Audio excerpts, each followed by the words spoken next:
Welcome to S K education online learning platform. My name is Sachin Kumar. आजच्या सेशनमध्ये आपण दिनांक 4 डिसेंबर 2021 रोजी MPSC मुख्य परीक्षेचा जो पेपर झालेला आहे त्यामध्ये जे इंग्रजीचे प्रश्न विचारण्यात आलेले होते या प्रश्नांचे ॲनालिसिस करणार आहोत. या प्रश्नांचे ॲनालिसिस आपण याकरता करत आहोत की हा जो ट्रेंड आहे हा ट्रेंड पुढेही कंटिन्यू होऊ शकतो. यामध्ये विचारण्यात आलेले जे प्रश्न आहे या प्रश्नांमध्ये जो पॅटर्न आहे किंवा या प्रश्नांमध्ये जो दर्जा आहे किंवा या प्रश्नांची जी क्वालिटी आहे ते पुढच्या एक्झाम्समध्येही कंटिन्यू होऊ शकते. म्हणून या प्रश्नांना समजून घेणं, या प्रश्नांचं पॅटर्न समजून घेणं फार महत्त्वाचं आहे. चला सुरुवात करूया पहिल्या प्रश्नाला. पहिला प्रश्न आपल्यासमोर आहे, which of the following suffixes correctly forms the adjective of the word fog. म्हणजे फॉग हा जो शब्द आहे या फॉग शब्दाला जर ॲडजेक्टिव्ह बनवायचं असेल तर खालील ऑप्शन्सपैकी कोणता पोस्टफिक्स असेल किंवा कोणता सफिक्स असेल की जो ॲडजेक्टिव्ह बनवू शकतो फॉग या शब्दाला. मग बघा, फॉग या शब्दाला जर ISH लावला तर फॉगिश होणार आणि फॉगिश हा ॲडजेक्टिव्ह होत नाही, म्हणून ऑप्शन ए कॅन्सल होणार. त्यानंतर फॉग या शब्दाला जर आपण GY लावला तर तो फॉगी होणार आणि फॉगी ॲटमॉस्फिअर आपण म्हणत असतो, म्हणून फॉगला जर GY आपण जोडला तर फॉगी होणार आणि फॉगी हा एक ॲडजेक्टिव्ह होणार, म्हणून ऑप्शन बी जे आहे ते आपल्यासाठी करेक्ट होणार. त्यानंतर फॉगला OUS लावून आपण शब्द तयार करू शकत नाही किंवा फॉगला IC लावून देखील आपण शब्द तयार करू शकत नाही आणि त्यामुळे ऑप्शन बी जे आहे ते करेक्ट ऑप्शन होणार. ऑप्शन बी जर आपण पाहिलं तर ऑप्शन 3 मध्ये आहे, म्हणजे ऑप्शन्स दिलेले आहेत. म्हणून लक्षात ठेवायचं की ऑप्शन बी जरी आपलं उत्तर असलं तरी बी ऑप्शन 3 मध्ये आहे, म्हणून आपलं उत्तर 3 असायला हवं. क्लिअर. यानंतर घेऊया पुढचा प्रश्न. बघा, पुढचा प्रश्न आहे, choose the sentence or sentences with the correct punctuation marks. खाली काही सेंटेन्सेस दिलेली आहेत, त्यापैकी कोणतंही एक किंवा एकापेक्षा जास्त सेंटेन्सेस जे असतील ते पंक्च्युएशनने करेक्ट आपल्याला शोधायचं आहे. म्हणजे कोणतं वाक्य हे विरामचिन्हांच्या दृष्टिकोनातून योग्य आहे ते पाहायचं आहे. पहिला सेंटेन्स पहा, पहिलं option, oh doctor please help my child she cried, doctor do something quickly. आता या सेंटेन्समध्ये जर आपण पाहिलं तर ओह डॉक्टर हा फर्स्ट पार्ट आहे, प्लीज हेल्प माय चाइल्ड हा सेकंड पार्ट आहे, शी क्राईड डॉक्टर हा पुढचा पार्ट आहे, डू समथिंग क्विकली हा एक पार्ट आहे. म्हणजे या ठिकाणी छोट्या छोट्या पार्ट्सने एक सेंटेन्स तयार झालेला आहे, परंतु त्या छोट्या पार्ट्सला वेगळे करण्यासाठी ना कॉमाचा वापर केलेला आहे, ना एक्सक्लामेटरी मार्कचा वापर केलेला आहे, ना डबल इन्व्हर्टेड कॉमासचा वापर केलेला आहे. त्यामुळे पहिलं सेंटेन्स हे पूर्णतः चुकीचं आहे, कारण त्यातनं आपल्याला काहीच समजत नाहीये. पुढचं सेंटेन्स पहा, ओ डॉक्टर या ठिकाणी एक्सक्लामेटरी मार्क वापरलेला आहे, योग्य आहे. Please help my child, please help my child नंतर या ठिकाणी कॉमा केलेला आहे. She cried doctor do something quickly. आता इथपर्यंत सेंटेन्स बरोबर आहे, O doctor please help my child त्यानंतर कॉमा शी क्राईड, इथपर्यंत सेंटेन्स बरोबर आहे. परंतु क्राईड नंतर डॉक्टर डू समथिंग क्विकली हे डायरेक्ट जोडलेलं आहे, म्हणजे इथे कॉमाचा वापर व्हायला हवा होता, परंतु इथे कॉमा वापरलेला नाही, म्हणून हे ऑप्शन देखील काय होणार, कॅन्सल होणार.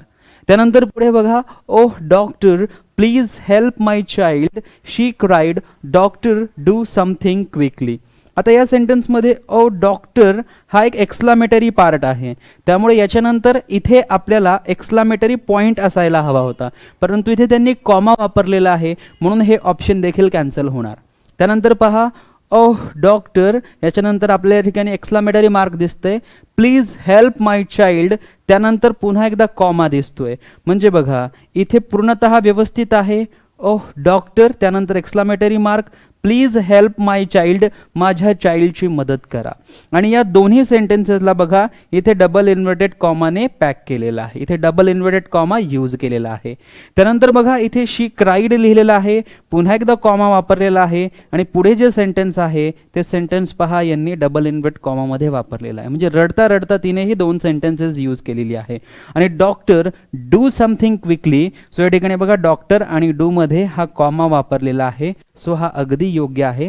म्हणून ऑप्शन डी जे आहे ते आपल्यासाठी करेक्ट पंक्च्युएशन असलेलं सेंटेन्स आहे. मग ऑप्शन डी कोणत्या ऑप्शनमध्ये आहे, तर ऑप्शन डी ऑप्शन 3 मध्ये आहे, म्हणून ऑप्शन 3 जे आहे ते आपल्यासाठी करेक्ट ऑप्शन असणार. क्लिअर. यानंतर घेऊया पुढचा प्रश्न. पुढचा प्रश्न पहा, choose the correct meaning of the underline idiom in the sentence. Sentence is I am a straightforward man.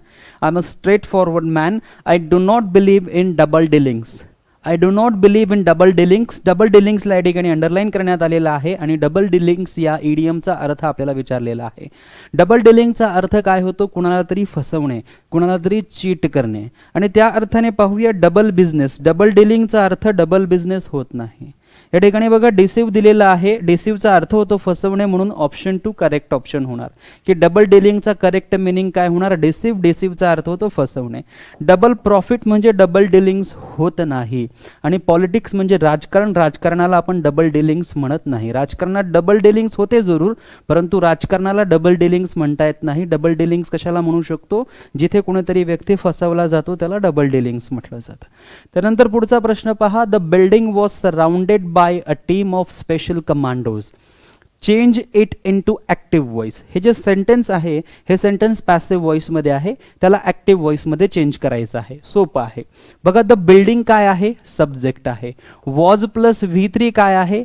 या ठिकाणी व्हर्ब फ्रेज आहे. बाय हा पॅसिव्ह व्हॉइसमध्ये असतो आणि बाय नंतर जो पार्ट आहे तो पार्ट एक ऑब्जेक्टचा पार्ट आहे आणि हा ऑब्जेक्ट ॲक्टिव्ह व्हॉइसमध्ये काय बनणार? सब्जेक्ट बनणार. म्हणून सेंटेन्सची सुरुवात झाली पाहिजे a team of special कमांडोजने.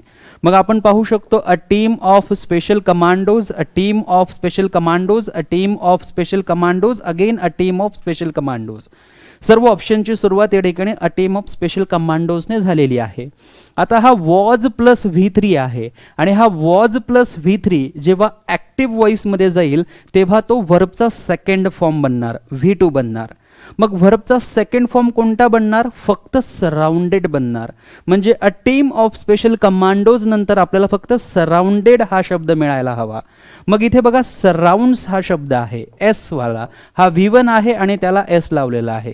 So आपल्याला V2 हवा आहे, V1 नाही, म्हणून ऑप्शन ए कॅन्सल होणार. त्यानंतर a team of special commandos नंतर आपल्याला सरळ सरळ V2 हवा आहे, हा हॅड प्लस V3 आहे, म्हणजे हे ऑप्शन कॅन्सल होणार. A team of special commandos नंतर या ठिकाणी इज आहे आणि सराउंडिंग दिला आहे. इज चुकीचं आहे, इवन सराउंडला ING लावणं देखील चुकीचं आहे. सो या ठिकाणी हे कॅन्सल होणार. त्यानंतर बघा a team of special commandos नंतर हा जो सराउंडेड आहे हा सराउंडेड व्हर्बचा सेकंड फॉर्म आहे आणि आपल्याला तोच हवा आहे. वॉज प्लस V3 चा V2 होतो किंवा V2 चा पॅसिव्ह व्हॉइस करताना वॉज किंवा वर प्लस V3 होत असतो. आणि हे जे द बिल्डिंग आहे हे द बिल्डिंग काय आहे? हा द बिल्डिंग जो सब्जेक्ट आहे तोच ॲक्टिव्ह व्हॉइसमध्ये या ठिकाणी काय बनलेला आहे? ऑब्जेक्ट बनलेला आहे. म्हणजे ऑप्शन डी जे आहे ते आपलं करेक्ट ऑप्शन होणार. परंतु ऑप्शन डी खाली कोणत्या ऑप्शनमध्ये दिलेलं आहे? डी इज करेक्ट आपल्याला ऑप्शन 2 मध्ये दिलेलं आहे. म्हणजे ऑप्शन 2 जे आहे ते आपलं करेक्ट ऑप्शन होणार. क्लिअर? यानंतर घेऊया पुढचा प्रश्न. पुढचा प्रश्न आहे the committee dot dot dot considered your request. The verb which agrees with the subject. इथे जो वर्ब येणार तो या सब्जेक्ट सोबत ॲग्री करणार. The subject is the committee. Subject काय आहे? द कमिटी आहे. आणि इन नॉशनल कॉनकॉर्ड सांगितलेला आहे. नोशनचा अर्थ होतो थॉट किंवा आयडिया आणि नॉशनलचा अर्थ होतो विचाराने आणि कॉन्कर्ड म्हणजे काय? संमती. हा पार्ट आपण आपल्या ऑनलाईन कोर्समध्ये घेतलेला आहे की एखादी टीम जी असेल किंवा एखादी कमिटी जी असेल किंवा एखादा संघ असेल त्यामध्ये जे काही खेळाडू असतील किंवा त्यामध्ये जे काही मेंबर्स असतील त्यांचं जर एकमेकांमध्ये सहमत झालेलं असेल, त्यांचं जर एकमत असेल तर आपण त्या कलेक्टिव्ह नाउनसोबत सिंग्युलर व्हर्बचा वापर करतो. मग या ठिकाणी सांगितलेलं आहे की हे जे द कमिटी आहे ही कमिटी कशी आहे? नोशनल कॉनकॉर्ड आहे. म्हणजे या कमिटीमधील मेंबर्स जे आहेत त्यांचं एकमेकांशी जे मत झालेलं आहे त्यांच्याशी ते सहमत आहे. म्हणजे या कमिटीमधील मेंबर्स एकमत आहे, या कमिटीमधील मेंबर्सची युनिटी आहे. आणि जेव्हा कमिटीमधील मेंबर्सची युनिटी असते तेव्हा कमिटी हा सिंग्युलर सब्जेक्ट होतो आणि कमिटी हा सिंग्युलर सब्जेक्ट आल्यामुळे यासोबत आर हा प्लुरल व्हर्ब येणार नाही. यासोबत इजचा वापर होऊ शकतो सिंग्युलर म्हणून, हॅजचा वापर होऊ शकतो सिंग्युलर म्हणून, परंतु हॅवचा वापर होऊ शकत नाही प्लुरल म्हणून. मग आता या ठिकाणी कन्सिडर्ड काय आहे, कन्सिडर्ड व्हर्बचा थर्ड फॉर्म आहे. कन्सिडर्ड व्हर्बचा थर्ड फॉर्म असल्यामुळे या ठिकाणी इज घेता येणार नाही, म्हणून आपल्याला फक्त हॅज घ्यावा लागेल. सो इथे जेव्हा आपण लिहिणार the committee has considered your request, तेव्हा आपलं वाक्य हे करेक्ट होईल नोशनल कॉन्कॉर्डने.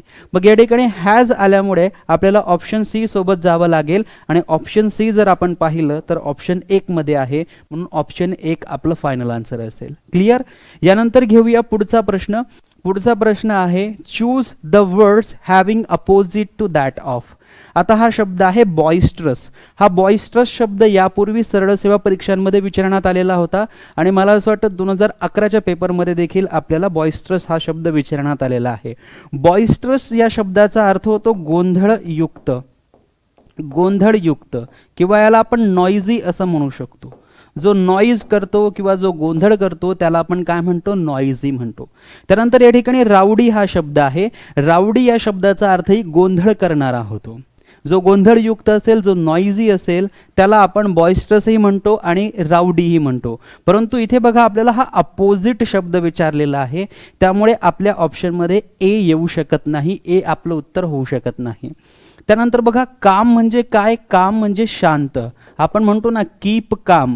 सो काम म्हणजे काय, शांत. मग जर बॉइस्ट्रस म्हणजे गोंधळयुक्त किंवा नॉइसी किंवा गोंधळ करणारा, तर त्याच्या अपोजिट, त्याच्या विरुद्ध अर्थाचा शब्द कोणता होणार, शांत. की जो व्यक्ती शांत आहे, संयमी आहे. म्हणून ऑप्शन बी जे आहे ते आपलं करेक्ट ऑप्शन होणार. त्यानंतर बघा या ठिकाणी क्वाईट हा शब्द वापरलेला आहे. आता या क्वाईट शब्दाचा अर्थ होतो पूर्णतः किंवा पूर्णपणे. या क्वाईट शब्दाचा अर्थ होतो पूर्णतः किंवा पूर्णपणे, ज्याला आपण टोटली किंवा कम्प्लिटली असं म्हणतो. टोटली किंवा कम्प्लिटली असं म्हणत असतो. आणि याच्याच सारखा दिसणारा, याच्याच सारखा दिसणारा बघा हा QUITE आहे. आपल्याला QUIET घ्यायचा आहे. हा क्वाईट जो आहे, या क्वाईट शब्दाचा अर्थ होतो शांत. या क्वाईट शब्दाचा अर्थ होतो शांत. आणि या ठिकाणी आहे टुमल्चस. या शब्दाचा अर्थ होतो नॉइझी. म्हणजे हा शब्दही गोंधळ करणाऱ्यांसाठी सिनोनिम्स आहे. म्हणजे तुम्ही बॉइस्ट्रस म्हणा किंवा राऊडी म्हणा किंवा नॉइझी म्हणा किंवा तुम्ही टमल्चस म्हणा, हे सर्व शब्द गोंधळ करणाऱ्यांसाठी यूज केले जातात.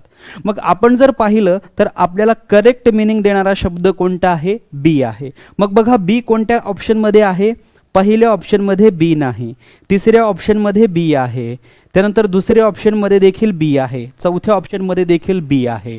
हा प्रश्न जो आहे, हा प्रश्न पुन्हा एकदा सर्वांनी व्यवस्थित पाहायचा आहे की बी अँड सी सोबत जर गेलो तर क्वाईट हा जो स्पेलिंग या ठिकाणी देण्यात आलेला आहे हा चुकीचा आहे.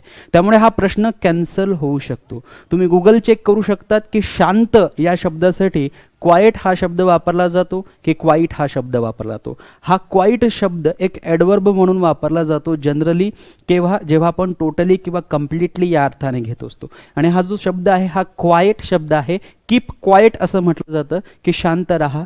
तर कीप क्वाईट या अर्थाने QUIET हा शब्द जर असता तर याचा अर्थ शांत झाला असता. त्यामुळे या प्रश्नाला तुम्ही चॅलेंज करू शकता. त्यानंतर घेऊया पुढचा प्रश्न. पुढचा प्रश्न आहे to die is better than to surrender. To die is better than to surrender. Which one of the following sentences substitutes a gerund for infinitive in the sentence. म्हणजेच काय की या ठिकाणी टू डाय हा जो इन्फिनेटिव्ह आहे आणि टू सरेंडर हा जो इन्फिनेटिव्ह आहे, टू डाय किंवा टू सरेंडर हा जो इन्फिनेटिव्ह आहे याला जिरंडमध्ये बदलवायचा आहे. इन्फिनेटिव्ह कशाला म्हणतात, जेव्हा एखादा व्हर्ब एखाद्या वाक्यामध्ये टू नंतर येत असेल आणि तो व्हर्बचा फर्स्ट फॉर्म असेल तेव्हा त्याला आपण काय म्हणतो, इन्फिनेटिव्ह म्हणत असतो. तेव्हा आपण त्याला काय म्हणतो, इन्फिनेटिव्ह. आणि जिरंड काय असतो, जेव्हा आपण एखाद्या व्हर्बला ING फॉर्म जोडतो आणि त्याला नाउन सारखं वापरतो. जेव्हा एखाद्या व्हर्बला ING फॉर्म जोडून नाउन सारखं वापरलं जातं तेव्हा त्याला आपण जिरंड असं म्हणत असतो. मग या ठिकाणी काय करायचं आहे की टू डायचं डाईंग करायचं आणि टू सरेंडरचं सरेंडरिंग करायचं. मग या ठिकाणी बघा डाईंग लिहिलेलं आहे बरोबर, या ठिकाणी टू डाय आहे चुकीचं, इथे डाईंग आहे, इथे डाईंग आहे. त्यानंतर इथे इज बेटर लिहिलेलं आहे, इथे इज बेटर आहे, इथे इज बेटर आहे, इथे अँड सरेंडर आहे, म्हणजे ऑप्शन डी कॅन्सल होणार. त्यानंतर बघा इथे टू सरेंडर आहे की ज्याचं सरेंडरिंग व्हायला पाहिजे, इथे बघा दॅन आहे, टू सरेंडर आहे, म्हणजे हे कॅन्सल झालं. एकच ऑप्शन शिल्लक राहिलं option C, dying is better than surrendering. Dying is better than surrendering. मग ऑप्शन सी जर करेक्ट असेल तर ऑप्शन सी आपल्याला ऑप्शन 4 मध्ये दिसतंय, म्हणून ऑप्शन 4 आपलं करेक्ट ऑप्शन असेल. क्लिअर. यानंतर घेऊया पुढचा प्रश्न. पुढचा प्रश्न पहा. Choose the correct meaning of the underline idiom in the sentence and the sentence is it is with the help of the gift of the gab that he convinces everyone. या ठिकाणी gift of the gab याला underline केलेला आहे आणि या underline केलेल्या इडियमचा अर्थ आपल्याला विचारलेला आहे. गिफ्ट ऑफ द गॅप खूप वेळेस यापूर्वी एमपीएससी आणि सरळ सेवा परीक्षांमध्ये विचारण्यात आलेला आहे. गिफ्ट ऑफ द गॅपचा अर्थ सर्वांना माहिती असला पाहिजे. अत्यंत कॉमन इडियम आहे, ज्याला भाषण कौशल्य आहे, ज्याच्याकडे उत्कृष्ट बोलण्याची शैली आहे, त्याला म्हटलं जातं की त्याच्याकडे गिफ्ट ऑफ द गॅप आहे. मग या ठिकाणी बघा पॉवर ऑफ रीडिंग, वाचनाची पॉवर म्हणजे गिफ्ट ऑफ द गॅप का? नाही. पॉवर ऑफ रायटिंग म्हणजे गिफ्ट ऑफ द गॅप का? नाही. पॉवर ऑफ स्पीच, बोलण्याची जी कला आहे, बोलण्याची जी पॉवर आहे, कम्युनिकेशन जी स्किल आहे, त्याला आपण म्हणत असतो गिफ्ट ऑफ द गॅप. त्यानंतर पॉवर ऑफ लिसनिंग घेऊ शकत नाही, म्हणून या ठिकाणी ऑप्शन 2 जे असेल ते आपलं करेक्ट ऑप्शन असेल. यानंतर पुढील प्रश्न आहे which one of the following words correctly matches the explanation and the explanation is a person who fails in the performance of his duty और कमिट्स अन ऑफेन्स. एक असा व्यक्ती की जो आपली ड्युटी करण्यामध्ये असफल होतो किंवा तो व्यक्ती गुन्हा करतो, त्याला काय म्हटलं जातं? मग बघा पहिला शब्द आहे डेरेलिक्ट. डेरेलिक्ट या शब्दाचा अर्थ आहे असा व्यक्ती की ज्याला बहिष्कृत केलेला आहे, असा व्यक्ती की ज्याला बायकॉट केलेला आहे, आणि म्हणून डेरेलिक्ट या शब्दाचा अर्थ आपण ऑफेन्स करणाऱ्या व्यक्तीसाठी घेऊ शकत नाही. त्यानंतर बघा डेलिक्वेंट हा शब्द आहे, हा शब्द मुळात चुकीचा आहे. हा शब्द डेलिन्क्वेंट असा असायला हवा होता, डेलिन्क्वेंट असा असायला हवा होता, परंतु हा फक्त डेलिक्वेंट आहे. आणि डेलिन्क्वेंट असता तर त्याचा अर्थ क्रिमिनल, गुन्हेगार किंवा अपराधी झाला असता, परंतु डेलिक्वेंट असल्यामुळे ऑप्शन बी कॅन्सल होणार. त्यानंतर सर्वांना माहिती आहे की कल्प्रिट या शब्दाचा अर्थ होतो गुन्हेगार किंवा ज्याच्यावर आरोप झालेला आहे तो व्यक्ती. आणि आपल्याला विचारलेलं आहे की ज्या व्यक्तीने ऑफेन्स कमिट केलेला आहे, ऑफेन्स म्हणजे गुन्हा आणि कमिट म्हणजे काहीतरी करणे, गुन्हा करणे. सो सी जे आहे ते आपल्यासाठी करेक्ट ऑप्शन होणार. आणि या ठिकाणी बघा डिलेटंटी हा शब्द आहे. डिलेटंटी हा शब्द आर्टिस्टसाठी यूज केला जातो. एक असा व्यक्ती की जो आर्ट क्षेत्रामध्ये रुची ठेवतो परंतु त्याला तितक्या क्षेत्राची माहिती नसते, म्हणजे त्या क्षेत्रामध्ये काय घडतंय हे त्याला जनरली माहिती नसतं. आवड असते परंतु त्या क्षेत्रातली तितकीशी ज्ञान किंवा तितकीशी माहिती या व्यक्तीला नसते, त्याला डिलेटंटी असं म्हटलं जातं. त्यानंतर घेऊया मग या अर्थाने जर आपण गेलो ऑप्शन सी, तर ऑप्शन सी बघा आपल्याला कुठे दिसतंय? ऑप्शन 4 मध्ये दिसतंय, म्हणून ऑप्शन 4 आपलं राईट ऑप्शन होणार. क्लिअर. यानंतर घेऊया पुढचा प्रश्न. बघा पुढचा प्रश्न आहे with which of the following words does the prefix sub match correctly. आता बघा या खाली दिलेल्या 4 ऑप्शन पैकी कोणत्या शब्दाला सब हा प्रिफिक्स आपण जोडू शकतो आणि त्याच्यापासून एक करेक्ट शब्द, मिनिंगफुल शब्द जो आहे तो आपण तयार करू शकतो. बघा हॅरॅस या शब्दाला आपण सब लावू शकत नाही. हॅरॅस म्हणजे काय? कोणाला तरी त्रास देणे. मग हॅरॅस या शब्दाला आपण सब हॅरॅस असं म्हणू शकत नाही, म्हणून ऑप्शन ए जे आहे ते कॅन्सल होणार. ऑप्शन ए कॅन्सल झालं म्हणजे हे कॅन्सल होणार, हे देखील ऑप्शन 3 कॅन्सल होणार आणि दुसरं हे देखील ऑप्शन कॅन्सल होणार. म्हणजे आपल्याकडे बघा बी अँड डी ओनली हेच ऑप्शन्स शिल्लक राहिलेत. आता बघा लेट, लेटचे 2 अर्थ होतात. लेटचा पहिला अर्थ होतो परवानगी घेणे किंवा देणे, कोणाला तरी परवानगी देणे, आणि लेटचा दुसरा अर्थ होतो भाड्याने देणे. आपलं घर किंवा आपली जमीन किंवा आपली जागा जी आहे ती जेव्हा आपण भाड्याने देतो त्याला आपण लेट असं म्हणतो. मोठ्या मोठ्या सिटीजमध्ये तुम्ही जर काही घर बघत असणार तर त्याच्यासमोर टू लेट असं लिहिलेलं असतं, बोर्ड असतो, त्या बोर्डवर लिहिलेलं असतं टू लेट. ते कशासाठी लिहिलेलं असतं? कारण त्यांना त्यांचं घर जे आहे ते भाड्याने द्यायचं असतं. मग बघा, लेट या शब्दाचा अर्थ जेव्हा भाड्याने देणे होईल तेव्हा आपण त्याला सब हा प्रिफिक्स जोडू शकतो, म्हणजे आपण सब लेट असं म्हणू शकतो. सब लेट म्हणजे काय? पोट भाड्याने देणे. पोट भाड्याने देणे म्हणजे काय? ज्याने ऑलरेडी एखादी जमीन किंवा जागा किंवा घर भाड्याने घेतलेले आहे त्या व्यक्तीने दुसऱ्या आणखी एका व्यक्तीला भाड्याने घर देत असेल, म्हणजे पोट भाडे करू जर त्या ठिकाणी असेल तर त्याला आपण सब लेट असं म्हणत असतो. सो या ठिकाणी ऑप्शन बी जे आहे ते करेक्ट होणार. त्यानंतर ॲब्सर्ड म्हणजे काय? इलॉजिकल, ज्याचं आपण लॉजिक देखील लावू शकत नाही, विचित्र जे काही असेल त्याला आपण ॲब्सर्ड म्हणत असतो आणि ॲब्सर्डला सब लावता येत नाही. ह्युमनला आपण सब ह्युमन म्हणू शकतो. ह्युमनला आपण सब ह्युमन म्हणू शकतो, सब हा प्रेफिक्स जोडू शकतो. त्यामुळे आपल्या इथे या ठिकाणी ऑप्शन 4 जे आहे ते करेक्ट ऑप्शन होणार. क्लिअर? यानंतर घेऊया पुढचा प्रश्न. बघा, पुढचा प्रश्न आहे, mister Mehta manages a big industrial empire, change it into passive voice. Sentence आहे मिस्टर मेहता सब्जेक्ट, मॅनेजेस म्हणजे व्हर्बच्या फर्स्ट फॉर्मला एस लावलेला आहे, अ बिग इंडस्ट्रियल एम्पायर हा आहे आपला ऑब्जेक्ट. या सेंटेन्सला पॅसिव्ह व्हॉइस मध्ये कन्वर्ट करायचं सोपं आहे. अ बिग इंडस्ट्रियल एम्पायर काय आहे? ऑब्जेक्ट. ते आपलं काय बनणार? सब्जेक्ट. म्हणून या ठिकाणी मिस्टर मेहता सब्जेक्ट आहे, option 1 cancel. A big industrial empire correct. A big industrial empire correct. A big industrial empire correct. आता इथे बघा, व्हर्बचा फर्स्ट फॉर्म आणि त्याला एस जोडलेला आहे. जर व्हर्बचा फर्स्ट फॉर्म आणि त्याला एस जोडलेला असेल तर आपल्याला M is R plus V3 घ्यावा लागेल. मग अ बिग इंडस्ट्रियल एम्पायर आहे, मग या ठिकाणी आपल्याला इज घ्यावा लागेल. म्हणून बघा, इथे इज आहे बरोबर, इथे इज आहे बरोबर, इथे हॅज आहे, म्हणजे ऑप्शन डी आपलं उत्तर होणार नाही. त्यानंतर बघा, इथे दिलेलं आहे मॅनेज. सो इज नंतर आपल्याला मॅनेज्ड हा V3 घ्यावा लागेल. सो बघा, इथे मॅनेज्ड हा V3 आहे, परंतु इथे इज नंतर बिंग वापरलेलं आहे आणि बिंग चुकीचं आहे. म्हणून फक्त ऑप्शन बी जे आहे तेच आपल्यासाठी करेक्ट होणार. ऑप्शन बी जर आपण पाहिलं तर ऑप्शन 1 मध्ये आपल्याला दिसतंय, म्हणजे ऑप्शन 1 आपलं करेक्ट आन्सर होणार आहे. क्लिअर? यानंतर घेऊया पुढचा प्रश्न. पुढचा प्रश्न आहे, match the following which the similar meanings. Complacent. कॉम्प्लेसंटचा अर्थ होतो जो व्यक्ती समाधानी आहे, जो व्यक्ती सॅटिस्फाईड आहे, त्याला कॉम्प्लेसंट असं म्हटलं जातं. सो कॉम्प्लेसंटसाठी आपल्याकडे या ठिकाणी आहे सेल्फ सॅटिस्फाईड. त्यानंतर आहे जेंटिल. जेंटिल या शब्दाचा अर्थ होतो स्टायलिश व्यक्ती. सो या ठिकाणी बघा, स्टायलिश आपल्याला 1 मध्ये दिसतंय. त्यानंतर इंडस्ट्रियस. मागच्या एका व्हिडिओमध्ये मी तुम्हाला सांगितलं होतं की इंडस्ट्रियसचा अर्थ होतो हार्डवर्किंग, जो खूप मेहनत करतो. आणि डिलिजंट या शब्दाचा अर्थ देखील काय होतो? खूप मेहनत करणारा. ॲसनाइन शब्दाचा अर्थही काय होतो? खूप मेहनत करणारा.